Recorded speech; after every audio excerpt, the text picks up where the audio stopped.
ሰምታችኋል። 1.9 ቢሊዮን ብር የተጭበረበረበት 1430 አባወራዎች ህይወት የተናጋበት 15 ባንኮች 15 የሚዲያ ተቋማት የተመረመሩበት 150 ሰዎች ኢንተርቪው የተደረጉበት 7000 ገጽ ማስረጃ የተገኘበት 7000 ገጽ ማስረጃ የተገኘበት ለዚህ ወንጀል የተባበሩትን ክሰስ ተብሎ አቃቢ ህግ ማስረጃው ሲሰጠው ፍርድ ቤት ሄዶ ምን ቢል ጥሩ ነው? ለዚህ ወንጀል የተባበሩ ሰዎች ከመንሱር ጀማል በስተቀር በዋስትና መብት ቢፈቱ ተቃውሞ የለኝም ዳኛዬ አላለ። 7000 ገጽ ማስረጃ የተገኘበትን እንደ አፍሪካም አይዶኖ አፍሪካ እንደ ኢትዮጵያም ይሄ ወንጀል የመጀመሪያው ወንጀል ይመስለኛል። ሰፊ ውስብስብ 19 አይነት የወንጀል አይነቶች የተገኙበት የማንፊያ ተባባሪዎችን ከመንሱር ጀማል በስተቀር ሌላዎቹ በዋስትና መብት ቢለቀቁ ማስረጃ ተቃውሞ የለኝም። 7000 ገጽ ማስረጃ አንካና ክሰስ የተባለው አካል እኮ ነው እንደዚህ የሚል። የት ነው የሚኬደው? መንሱር ጀማል ከአብርሃም ግዛው በላይ ምንድን ያደረገው? መንሱር ጀማል ከይገረም ደጀኔ በላይ ምንድን ያደረገው? መንሱር ጀማል ከሰራዊት ፍቅሬ በላይ ምንድን ያደረገው? መንሱር ጀማልን ልከስ ያሰብክበትን አንቀጽ እነዚህ ሰዎች ላይ የማይሰራው ለምንድን ነው? ምንድን የተፈጠረው ነገር? ከዚህ በላይ ምን እንዲሆን የተፈለገው? ተቃውሞ የለኝም። እንግዲህ ይህንን ነው መሆን የምንችለው። እዚህ ድረስ ነው መሄድ የምንችለው። ፍሬው ኃይሉ ከሳሽ አዘንተኛ፣ ተከሳይ ሰርገኛ፣ እንግዲህ ዱሴ ተከናንበህ ተኛ ይላል። ይህንን አስቸጋሪ ኮንተንት ይዤ ወደዚህ መንደር ስዘምት ከ3 ጥብቅ ፕሪንሲፕሎች ጋር ነበር።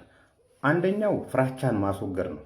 ምክንያቱም ሀገራችን ላይ አሁን ላይ ሌብነት ህጋዊ እስኪመስል ድረስ የተለያዩ አካላት በሌብነት የደደሩ ዜግነታችንን ለማስቀየር አቅም አለን ብለው የሚያስቡ መብት ያለን የማይመስላቸው መከላከል አይችሉም ብለው የሚያስቡ ሰዎችን መጀመሪያ ፍራቻን ካላስወገድክ በስተቀር እነዚህን ሰዎች መገዳደር አይቻልም። ስለዚህ ፍራቻን ማስወገድ የመጀመሪያው ፕሪንሲፕል ነበር። ሁለተኛው ለማወራቸው ነገሮች በቂና ሪቨለንት የሆነ ማስረጃ መያዝ። እያንዳንዱ የማወራቸው ቃላቶች በቂ ማስረጃ ሊኖራቸው ይገባል። በዛ ላይ ደግሞ ያንን የምላቸውን ነገሮች ሊያስረዱልኝ ይችላሉ የምላቸውን ማስረጃ መያዝ። በሶስተኛ ደረጃ አቅምን ማጎልበት፣ ስሩ ፕሮሰስ አቅምን ማጎልበት፣ አቅምን በኢኮኖሚ ማጎልበት፣ አቅምን ፖለቲካሊ ማጎልበት የሚሉ አካሄዶች ናቸው። ሞላ ጎደለ ተሳክቶልኛል ብዬ አስባለሁ። ብዙ የነካካዋቸው ግለሰቦች ሆነ ድርጅቶች ግማሾቹ ፈርሰዋል፣ ግማሾቹ ደግሞ በህግ አግባብ እየታዩ ናቸው።